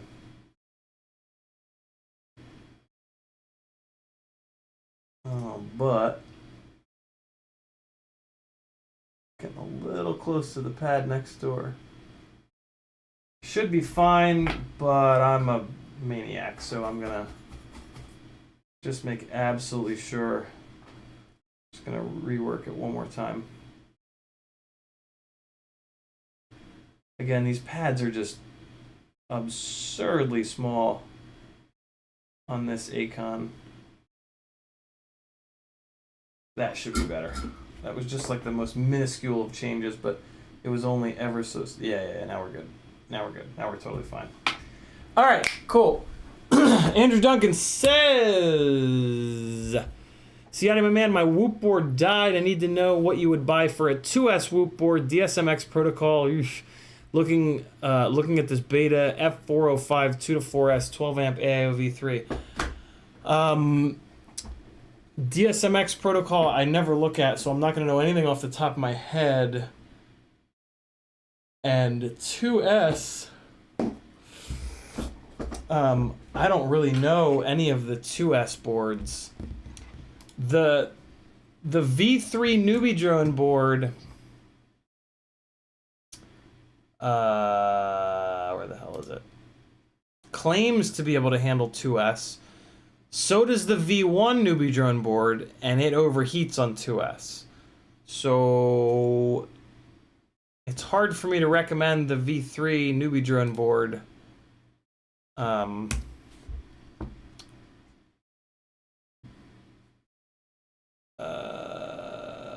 Confidently for 2S, because I mean, it says it's 2S compatible, but I don't know. fuck is this guy? Who's that? One of the newbie join guys? I don't know who that is. So yeah, I mean, this one should work, and this one is known to be good. But that's you know what I'm saying? It's hard for me to full blown recommend that. Unfortunately, I don't know any of the other AIOs. So like, other than me just like going to Pyrodrone and just trolling through their AIO section, yeah, unfortunately I can't give you any solid answers. I mean, we can sit here and look at the different ones that are available, and like I can take a wild guess, but it's going to be just that. It's going to be a wild guess. The beta FPV stuff gets a worse rap than it's deserved. They sell a ton of electronics. So, yeah, we see a lot of failures, but a part of that is because they sell a ton of them. So that beta F405 is probably a good bet. There was a little while where the JHE MCU stuff was good, but then it started to get worse than the beta FPV stuff. There's this HGLRC, but I don't trust their stuff at all. There might be a happy model, but I don't trust their stuff at all either. So yeah, I think that beta FPV is going to be your best bet. It's basically this one, I think. No, I guess not. Also, there aren't many options for AIOs that have the USB at a 90-degree angle, so you can actually plug the USB in when it's in a tiny whoop frame. So yeah, that's gonna limit your options. I have a feeling. I feel like that beta for F405 is your best option, man. I think you're barking up the right tree. If you wanna go for it, that newbie drone board is pretty good. It's gonna have the VTX on board, which is gonna be kind of nice for you. I don't know if you need that, but I would do that. FPV Trucker says, I've never watched that flick. Which one? We were talking about a bunch. Rob Axelson says, that's why I take a pic with my phone. I used to do that, and now I'm lazy. Remy Tim says, yellow, yellow, yellow. Rob Axelson says, blue, white, no, white, blue, orange, purple.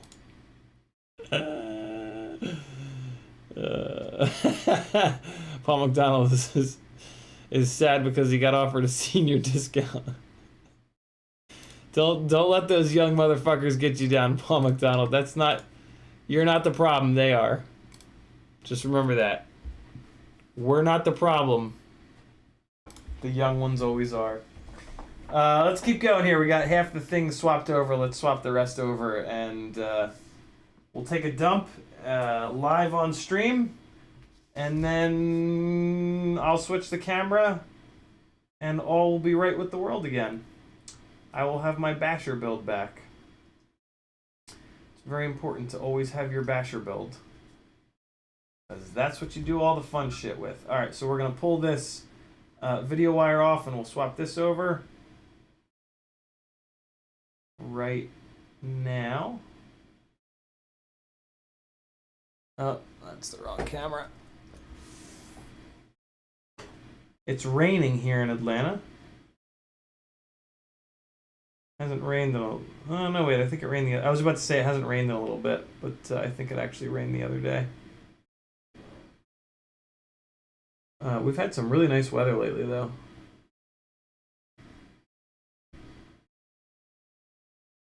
Which is good. A couple of shoots recently actually got canceled because of the weather, and that was like, fuck. Like, that sucked, man. I mean, because that's like hundreds and... never mind.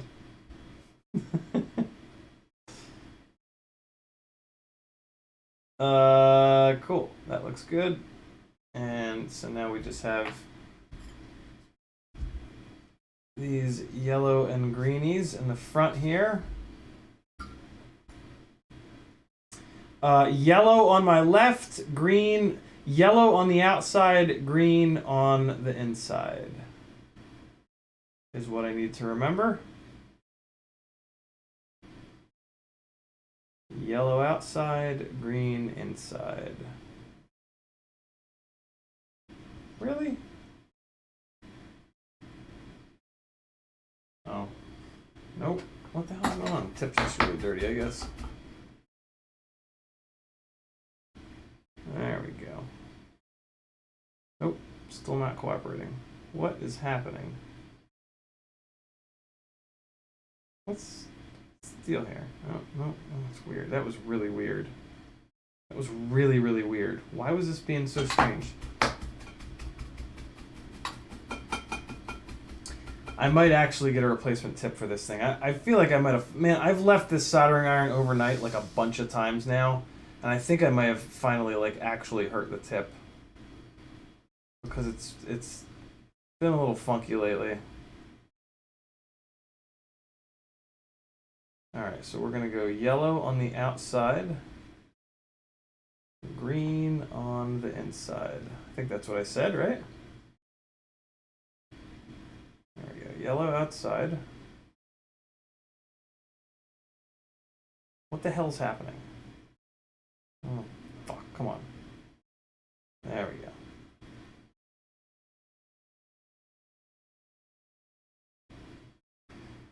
God damn it, come on. I'm trying to do this when it's all like fucking janky and it's just not a good idea.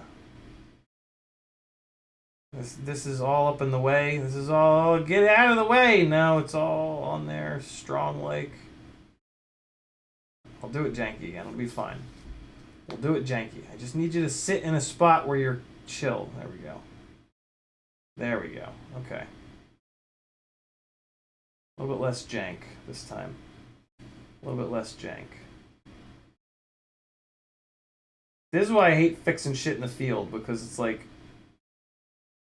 You can never get shit right, and it's always all...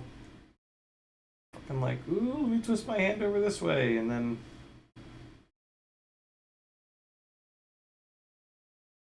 Put it back up in the air, and it catches on fire.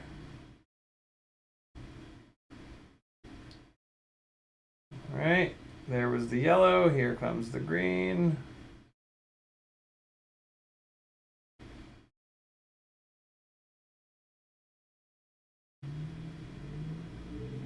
I think I might have bridged those. Let's take a quick look. No, they're not bridged, but it's the worst soldering job I've ever seen in my entire life. On both. They both look absolutely horrendous. That's the problem with trying to do this shit all janky. Like, it just, you can't get a good... God damn it.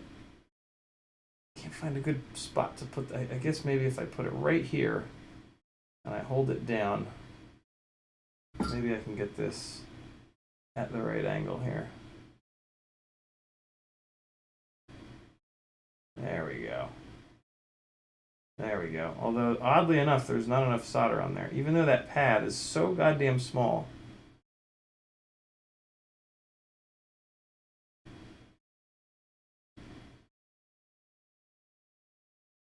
God damn it, now it did bridge. Okay, so let's clear it. And now we'll put the green one back down.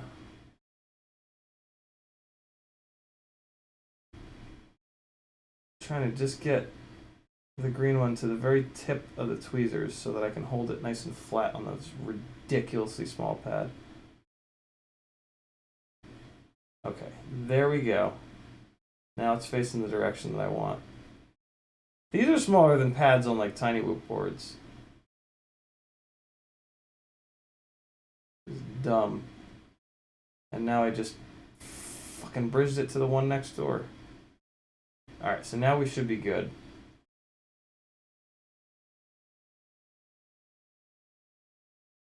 Ugh, God, that looks gross. I can tell already.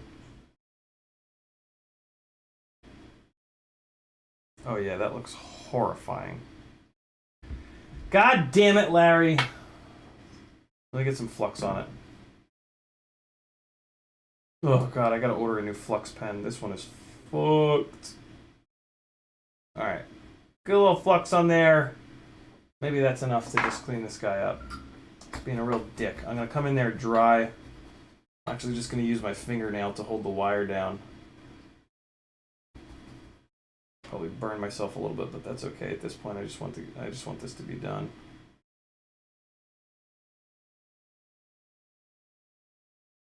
All right, that might have been it. I just reworked the yellow one as well. Let's see how that looks.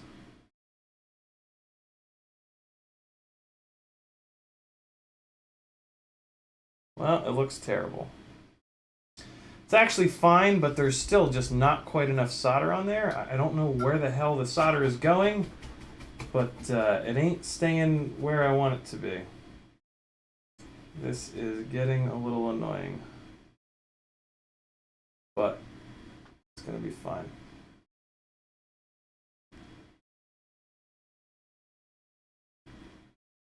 I think that was it. Man, these pads really... I forgot how shitty these pads are. Nope, the solder just disappeared again. I don't know where the hell it's going. I don't know what... I don't understand what's happening at this point, to be quite honest with you guys. I keep adding solder, and it's just disappearing. I can't really do this. I want to just push solder onto it. Let me try it. Nope. Yeah, it came off. Well, yeah, now I made it 1,000 times worse. Jesus Christ, this is brutal. My first time soldering, guys. I haven't been soldering for 5 years or anything.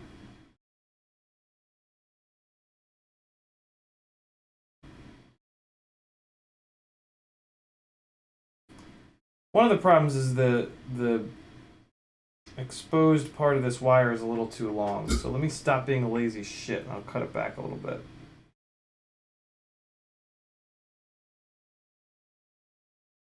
Alright, so that should help things a little bit, believe it or not.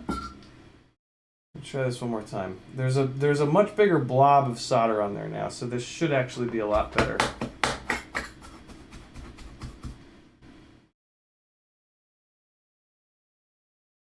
And it was, I mean, it was fine before, but I really want it to be.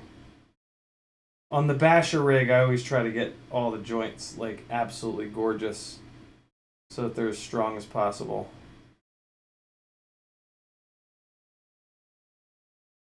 There we go. Alright, now we're good. Huh, that was interesting. Yeah, there we go.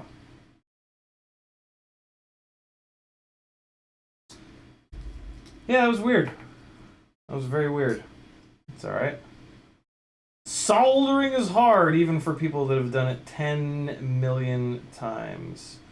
So the next time you guys get frustrated, just remember that. It's not just you, man. We all have problems every once in a while. It is all good. Just try not to get frustrated and half-ass it. Especially with 5-inch rigs, because you could fucking hurt somebody. And there's no reason for that.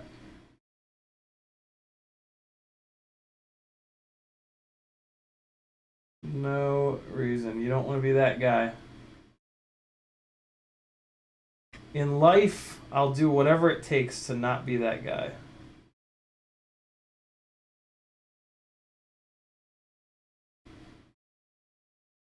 What the hell's going on here? What's happening today?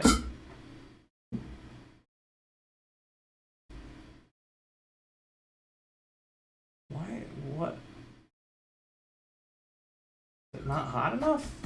It's fucking 700 degrees. I mean...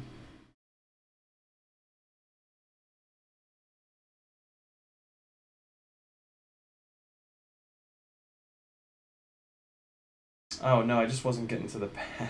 I see. I see. Oh, yeah, okay. Got it. Right. Wasn't on the pad. That'll do it every time. Oh, fuck. Oh, wait, no. Oh, okay, I was going to say, oh shit, this board is different. Nope. Yeah, we're good. Woo! A little worried there for a second. I thought I was going to have to redo everything. The board was just sitting 90 degrees. Alright, so these are the... This is actually power and ground for the mic, believe it or not. Which is why the wires are so short.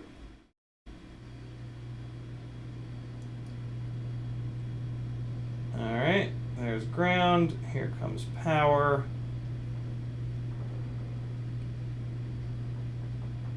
My God. This power cable is like long enough by a fraction of a millimeter. Jesus, I actually have to run it a little bit differently for it to reach.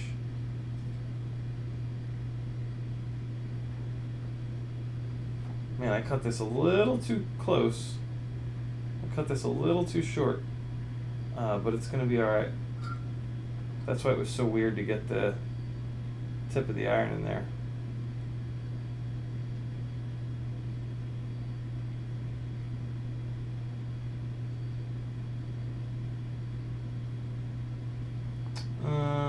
Man, this is really short. Jesus Christ.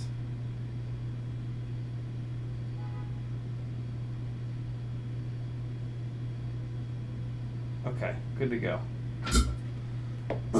Take a quick look here.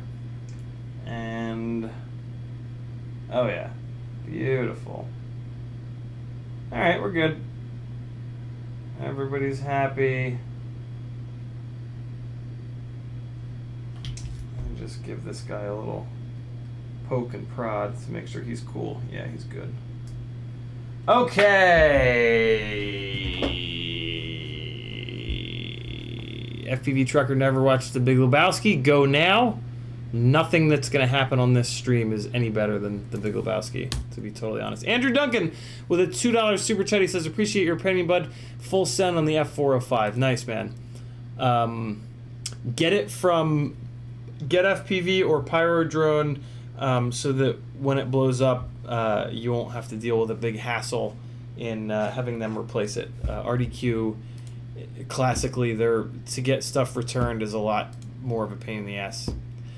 Joe Bruce says, what VTX will make it easy to get audio to the goggles? I know some VTXs have mics, but I'm using a Mamba VTX 400. So the question is, what VTX will make it easy to get audio to the goggles? Some VTXs have mics, but I am using a Mamba VTX 400. So I'm a little confused, Joe. Are you looking to replace your Mamba VTX 400? If so, I would just get a VTX with a mic on board because they all use the same terrible quality mic. I use Immersion RC Tramps, and one of the reasons that I originally chose them is that they were the only VTX with a dedicated audio in, which made them really easy to get audio to the goggles. So yeah, if you don't want to get a VTX that has a mic built in my opinion, you should get it's $30 whole, an Immersion RC Tramp, and then yeah, you can just do exactly what I did and just put an external mic and then run that mic right into the audio in, and you're good to go. I think the new TBS VTXs also do now finally have a dedicated microphone input, but I don't like those as much as the Tramps. Isaac M says, just got a Mavic Mini and nearly crashed into a tree. I'm going to stop making fun of DJI pilots so much. Yeah, they are easy to crash. All right, cool. 9:56. Look at that. So we're going to take a dump and then... ooh, cool. I'm going to put all night cam on this guy. This had the Runcam Predator on it, but I'm switching over on all the glides to the Foxeer Toothless night cameras, starlight cameras, which is just terrific. What the hell's this? I have another one? No. This is empty, isn't it? Yeah, it's empty. Okay, cool. Alright, I'm going to put these boxes over here because I need to deal with them. Oh, farts. Maybe not. I'm going to have to change all this shit. No, I don't want to. I don't wanna!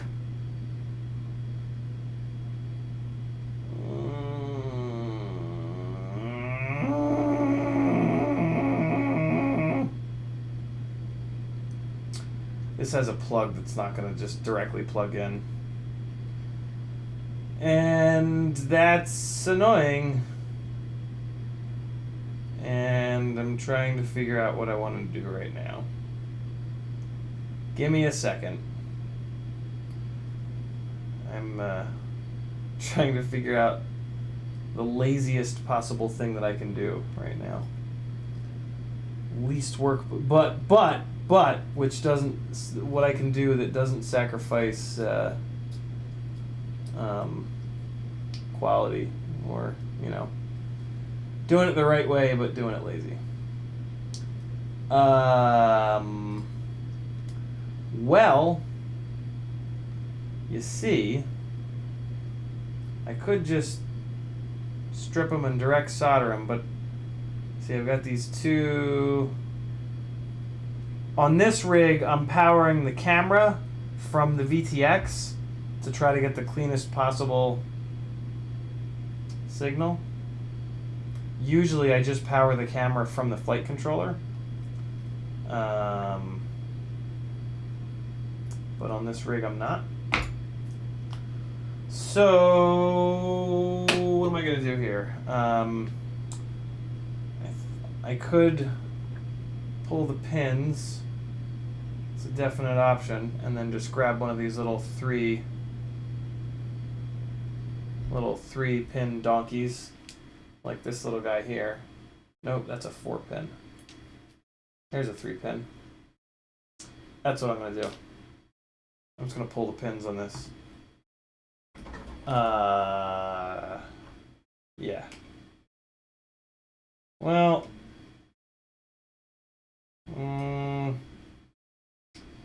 Yeah, that's what I'm gonna do.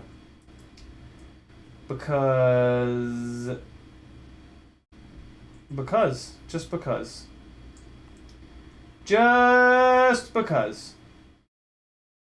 It is nice to have your cameras on a connector. That's my excuse, and I'm sticking with it.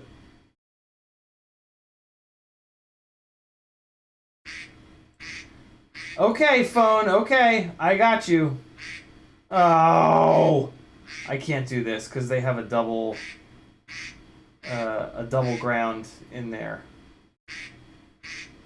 So that's fine. That's fine. Put this back in here. And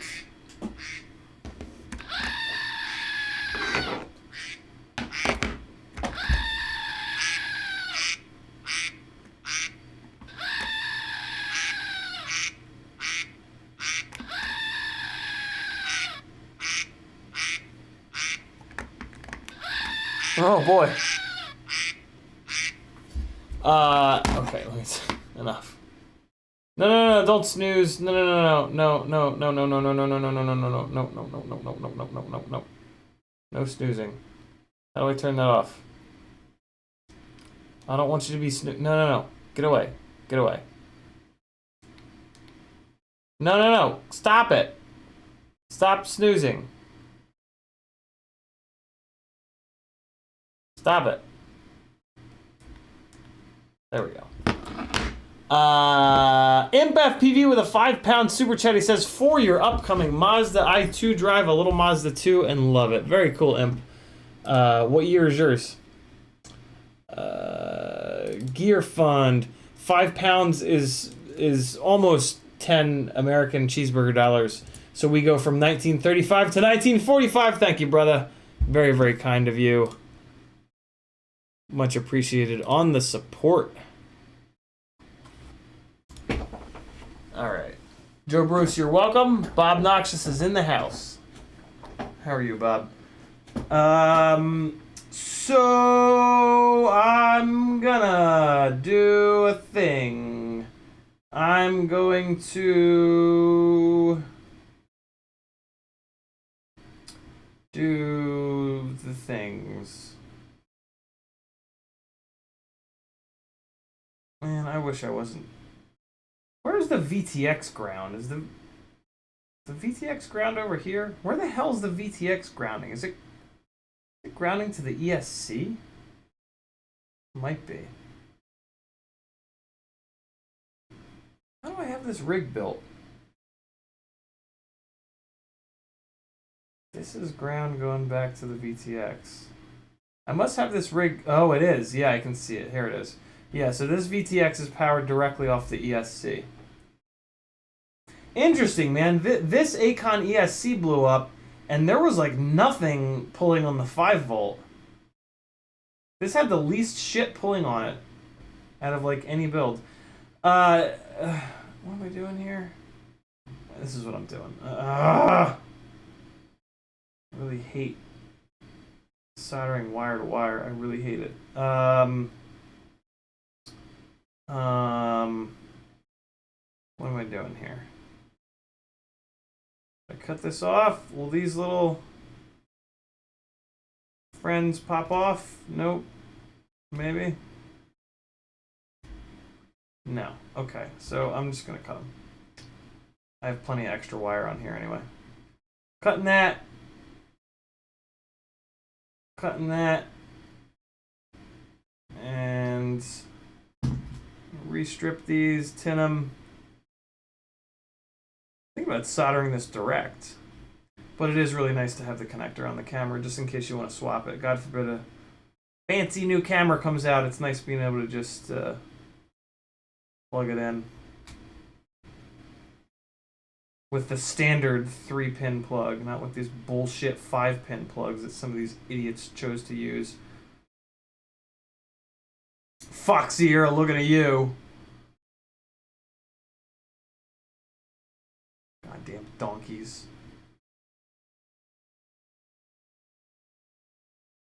Okay, so I want to spin this and just shorten it up as much as I can. Okay. There we go. Alright, so we're going to expose a bunch of this wire because we are going to be soldering wire to wire. And that's like kind of a shitty thing to do, but it's fine. These wires aren't going to get pulled, so it's a situation where like kind of not the worst thing in the world. Now I have to desolder this goddamn video wire that I just put on here, but that's fine. Soldering iron went down to donkey. It's euro, not pound, isn't it? I think you're right, Imp. I think it's euros.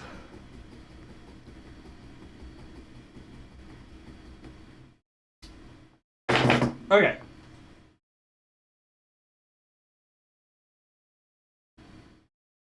That plug header is removed. That can go with the Predator camera. This guy's going on. I'm actually just going to use this little 3-pin connector that I found on the front of my workbench. Nice and short.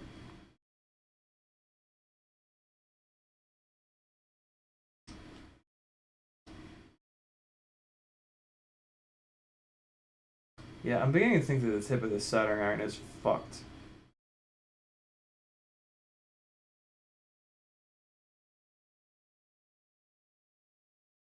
Or I'm just not cleaning it enough. Why is this out here? What are you? Get out of here. Get out of here. Okay, so then the power and ground are going to go wire to wire. And do that. Yeah, I'm gonna do it nose to nose this time. Well, maybe not. I want this to sit like that. I want this to turn his little fat ass around. So does it make sense to do it lengthwise? Oh no, it doesn't.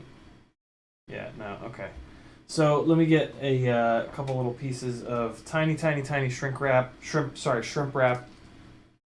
and amazingly, I'm remembering to put them on the wires before I shrimp wrap them up. It's the first time ever for doing that. I always really prefer to forget and then realize afterwards and then curse and scream and pee. But, you know, figure gotta do it right eventually. So I'm gonna cut off about that much. Nice little amount there. I think that should shrink up small enough. And there. Yeah, that'll be good. That'll be fine. And I'm using black rather than clear so that to hide the horrors of this wire-to-wire joint that I'm about to create.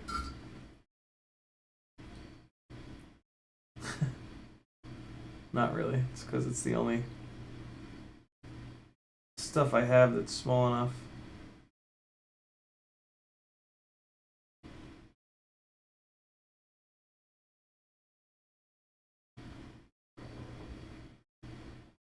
Okay, cool. So now the real fun begins. Let's see if I can pull this off. Soldering wire to wire is always kind of a pain in the ass. But I've done it a good amount, so I should be able to swing it. Let's see. It's all about getting them in the right kind of spot so that they want to be together, basically. Let's see here. Yep, there we go. Just want to remove this little bit here. Ooh, that was a good one, actually. They're nice and close together, nice and tight on each other. All right, let's see if I can get it as good on the ground. All right. And that looks pretty good. Where'd the solder go? Damn it. Right there. So the black wire doesn't have quite as much solder on it. This is also terrible to be doing this above the board, but I'm just being very cognizant of any little solder balls that might drop. Famous last words, if I've ever heard them.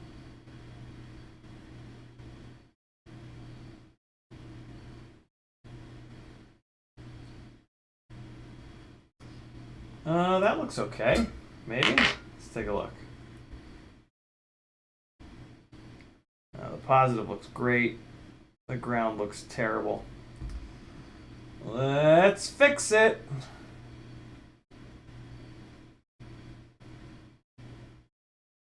Just gonna straighten this out a little bit. Just to make it a little bit. Yeah, there we go. There we go. There we go. There we go. There we go. It's all about just like using the little amount of like memory that the wires have so that they're pointing directly at each other. You can't like force it. You gotta work. You gotta like almost let the wire do the work, I guess you could say. Alright, so there we go. So now they're disconnected.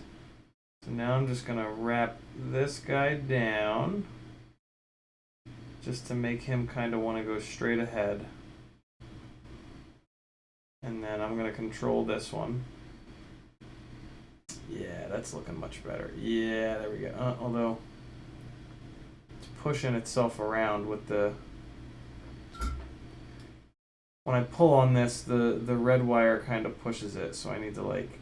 I need to kind of go like that. Is that gonna... Oh, let me do this. Let me do this another way. Let me clamp the other one with the spring-loaded hand jibbers. Yeah, there we go. There we go. That's what I needed. Okay, so that now holds that guy in a much better spot. You know what I'm actually going to do, though? I'm going to strip a little bit more of the insulation off this one. That's going to help out. Yeah, there we go.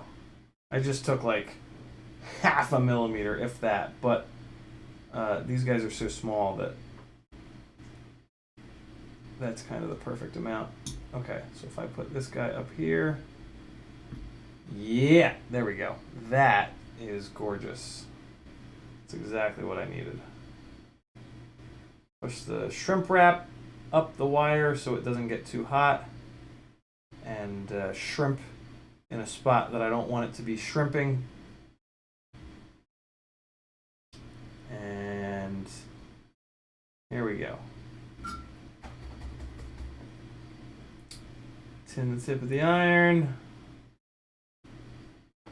Bring it underneath.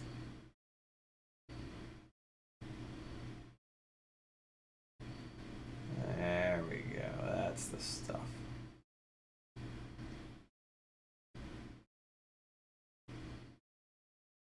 Hey, much better. Much, much, much better.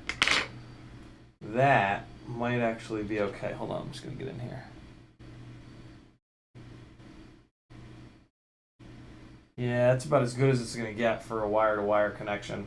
And then once the shrink wrap really clamps down, it should be totally fine. But when you go wire-to-wire, always give it a little tug, because it's really hard to see if it's a cold solder joint.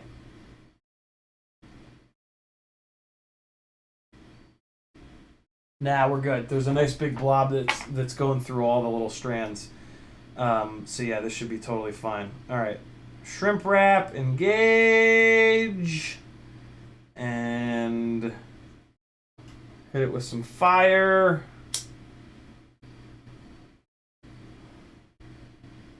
Make sure you get it hot enough for the shrink wrap to really grab, because you're relying, when you go wire to wire like this, unfortunately you're kind of relying on the shrimp the shrimp wrap a little bit to do some of the strength work, so to speak. So yeah, just make sure that it's totally shrunken down. Give it another little tug, and should be good to go. See if it holds up to absolute fucking torture. Let's get our ESC plug back in here. And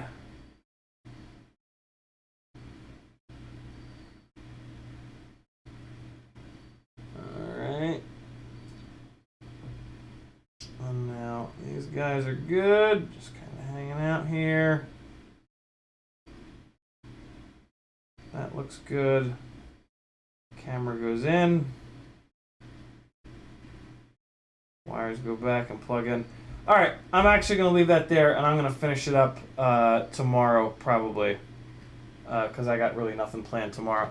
All I'm going to do is throw the top plate, do a dump from the old... I mean, there's really nothing to see on the dump side of things. You just type the word dump into CLI, into the CLI, and then... you go poop, and that's it. That's all you do. So yeah, thanks for hanging, boys and girls. Let me get caught up on chat, and then I'll shrimp wrap my head. Imp FPV. Oh, we got that.